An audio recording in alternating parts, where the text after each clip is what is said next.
Dear investor, welcome again at a new edition of Binck Café. And today with a very special guest, Chief Investment Officer of Saxo Bank, Steen Jakobsen. Steen, welcome to Spain, welcome to our office. Thank you. You've been here 2 days now, no? You had a session yesterday with about 70 of our clients, new clients. How do you feel about being in Spain? You come here regularly on holidays. Is this a place that you visit often, or? I must say Spain overall is one of my favorite places to go. And it's nice to be in family with the Binck office again, because we closed our own Madrid office a couple of years back. So it's nice to be back in Spain. It's always good being Scandinavian. Coming to Spain, of course, in late October is very preferable to being in rainy Copenhagen. Steen, talking about Spain, what is your opinion? How is Spain doing at the moment? I think Spain is a very interesting case of someone who's benefited extremely from the low interest rate in the world. So of course we all remember back to the crisis in 2008, 2009. Spain was on the brink, so to speak. It was very, very challenged. Absolutely. But the political context is the one that really appeals to me. So you've had 4 governments in 4 years. Absolutely. You have an election coming up in November, which again probably is going to lead to absolutely nothing. But actually in economics there is a theory that the less governmental rule, the less macro you have, the more micro you have, the better the economy does. And that's to some extent, it's in my opinion, the story of Spain over the last 4 years. Because politics has been such a noisy theater, the ability to actually implement and do new political initiatives, which at least for an economist is always negative, because the concept that politician knows what is best for a country, I think it's not only funny, it's borderline ridiculous. Of course it's part of democracy, but in macro terms, what drives a country like Spain or Netherlands is the businesses, the framework under which they operate. So in other words, the framework in Spain has been unchanged for 4 years. That's been very conducive for growth. Spain run rate on GDP is one of the highest. Yeah. But it still runs one of the biggest deficits as well on the budget side. Exactly. Are you worried about that? The fact that the deficit is that high and the price, of course, with the low interest rate they are paying for that is really low. Is that something that worries you when interest rate might go up, or you think they will be anyway stay low for a very long time? No. So the case of Spain is that what's driven the last 4 years the lack of new political wrongdoings. If you put it that way, and it's low interest rate. So if you look into the next 4 years, for instance, it's pretty clear that we probably have reached the limit of negative interest rates. As we talked today, yesterday was the last meeting of the ECB with Draghi, and Draghi being having the foot fully on the pedal in trying to protect countries like Spain and Italy primarily, in my opinion. Now being replaced by a Germany appointed Christine Lagarde, which clearly has a mandate to normalize interest rate. And what we've seen in the Bunds, the German fixed income markets over the last 2 months, is clearly that the appetite to take interest rate lower has stopped. So why does that translate to Spain? Because, as I say wherever I go in the world, 90% of what drives an economy today is external factors. Of course. The external factors for Spain will be probably unchanged to slightly higher interest rates. It will definitely be that the omen will be on fiscal expansion, a fiscal expansion where there are no room in Spain because they already run up against a 2% ceiling in 2020. Exactly.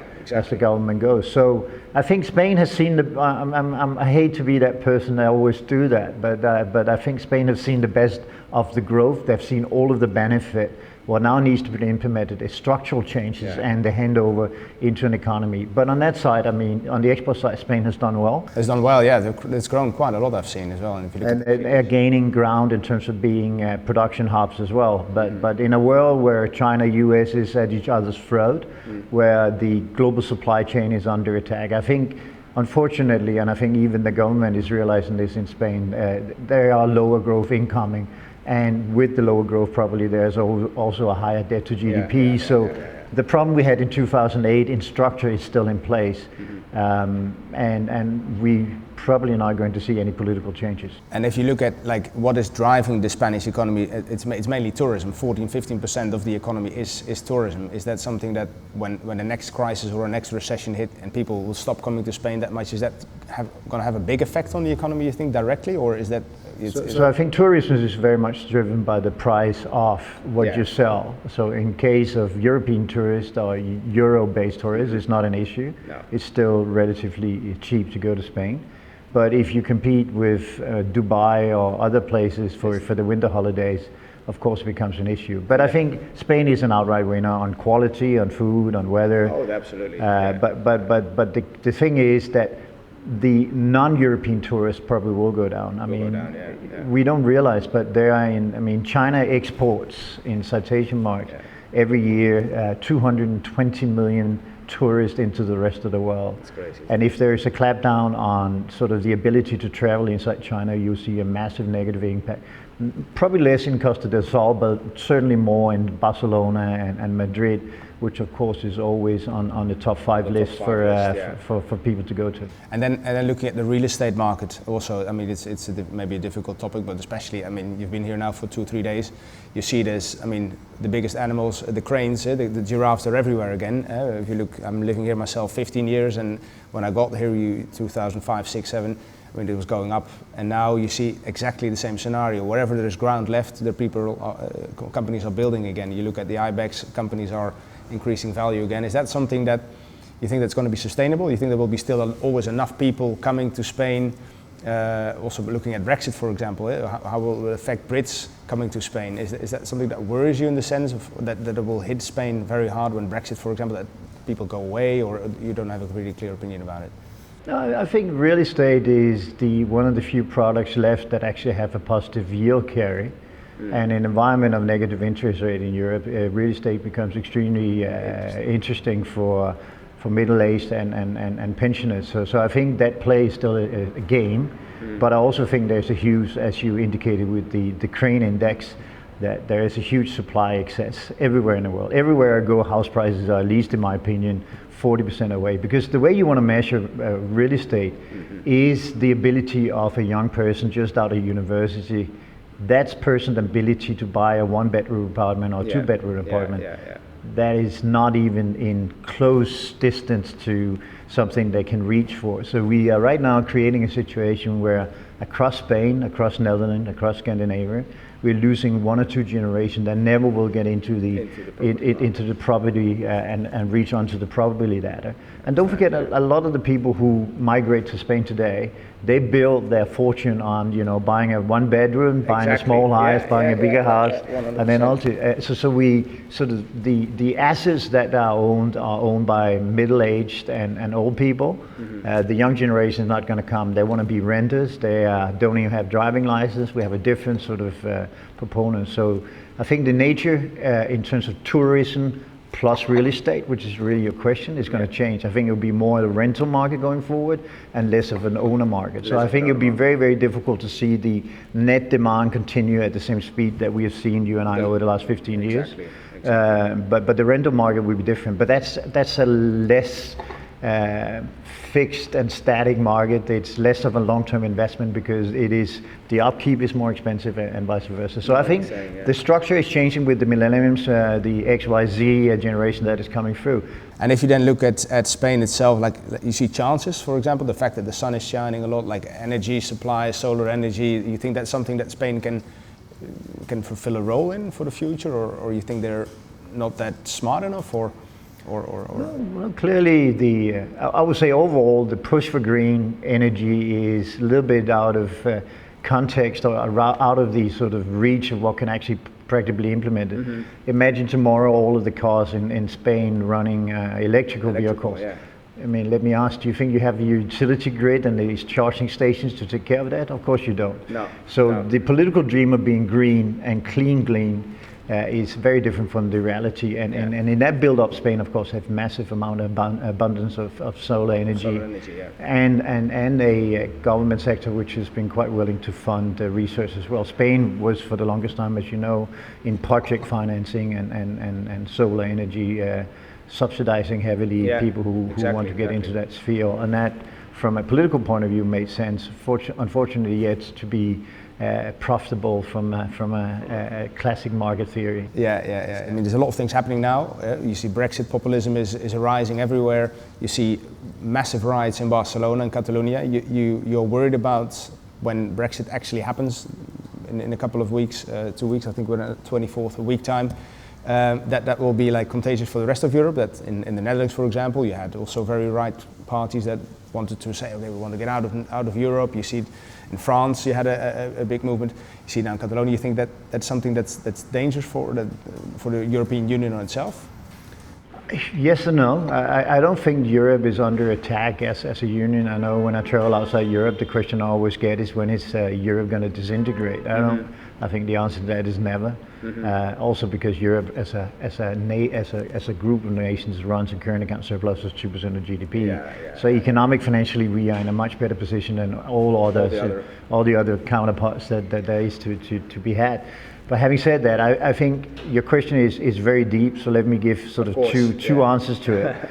If you look at the populism and the political upheaval that we see across the globe, I think it's interesting that countries like Netherlands and Sweden, who has tried at least to be politically correct in terms of being green, in terms of immigration and everything else, they're also the ones that seems to have the biggest difficulty in reconciling that policy with the voters.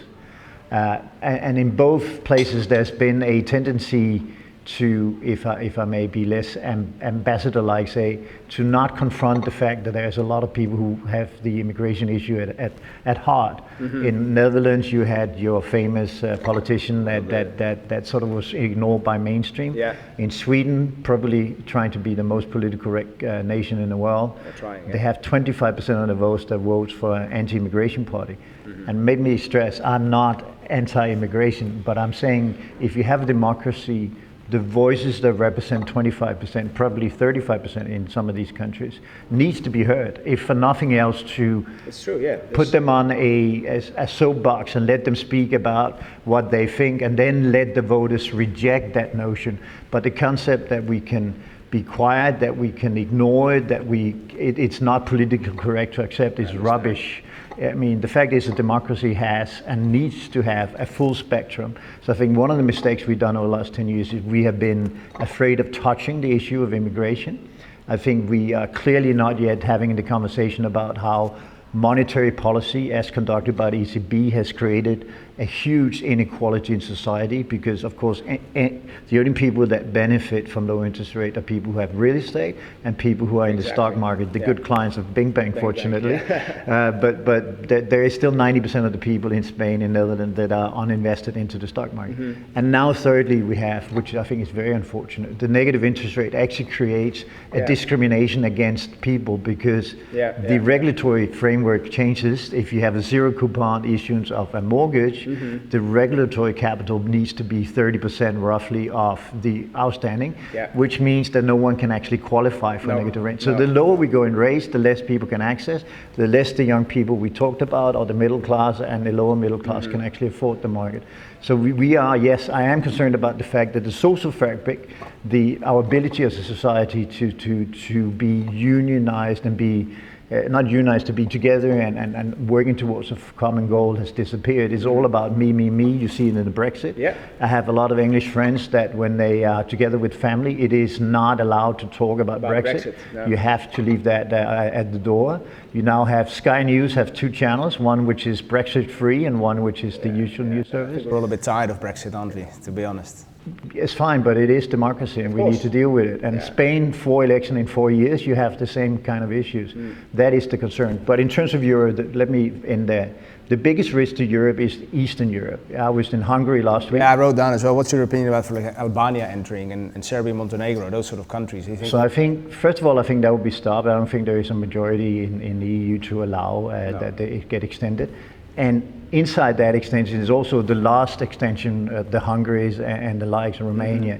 There is certainly in Hungary, and I was in Hungary last week, there is in my opinion, a risk that if and when Brexit happens, Hungary can go for an exit in 1 to 2 years. If you are on the ground in Hungary, they talk about wrongly, but they talk about how they are more aligned to Turkey. They are blood brothers, their words, not my words, and aligned to Russia. So I think Europe is not challenged. We always thought over the last 15 years it was going to be the north-south divide that sort of challenged Europe. I think the real divide is between east and west. East and west, yeah. It's interesting that you say that. We talked a lot about Spain now. Well, how do you think that, if we just look at like for the next 6 months, first, second quarter of 2020, for investors, where you think the market will head? I mean, it's always difficult. I'm not asking for a prediction, but I know you're known for outrageous predictions. I've seen you on various channels, and you had very interesting predictions at the beginning of this year. Are you still, like the recession in Germany, for example? What do you think will happen with the market? Will it keep going up? You will think because of the fact that money is so cheap. Do you think banks will start charging clients for money? Will that push people to the stock market, or do you think that people will take their money out of the bank? You know, people with maybe 5,000-10,000 euros on a bank account now, they don't pay anything. They say, well, I'm not going to invest because I don't know anything about it. I will take it out and put it under my pillow. Or you think they will possibly move towards the market? Is that something you have an opinion about? Or? Yeah, absolutely. I think first of all, I think monetary policy in Europe is dead. So ECB's ability to continue this negative interest rate is dead. Focus magazine, which is one of the most conservative magazines in Germany, was out with a front page a couple of weeks ago, where they had a very, in their own word, radical advice to the Germans to address the issue that they're going to lose money if they keep money in the bank. And the offer on the table was to buy the equity market, which of course they would be doing at the top of the market. What is that a sign of, relative to your question? It's either a sign that we have a top in the equity market, which I don't think it is, or it is the negative interest rate cannot go lower. So I think for the investors, the next 6 months is about capital preservation. It's about being defensive and disciplined about the outlook. Germany, as you know, one of the outrageous calls for this year was to go into recession. Germany is now, according to the ECB, in recession. And that recession in Germany can go two ways. It can be very constructive for all of Europe, because if they finally open the purse, if they start spending on the infrastructure that they need to spend on, then clearly it's going to be positive for Europe. It will go through all of the layers because Germany is such a dominant force. If, however, Merkel sticks with the script of Schuldenbremsen, debt breaks and the likes, it's going to be a very, very difficult start to 2020. But I think what will transpire is that Draghi will be replaced by Lagarde. Germany wants to normalize interest rate. The handover will be to fiscal policy, but the implementation of fiscal policy in Europe will not happen before the next budget, because of course the budget is already in process to be agreed in every single country.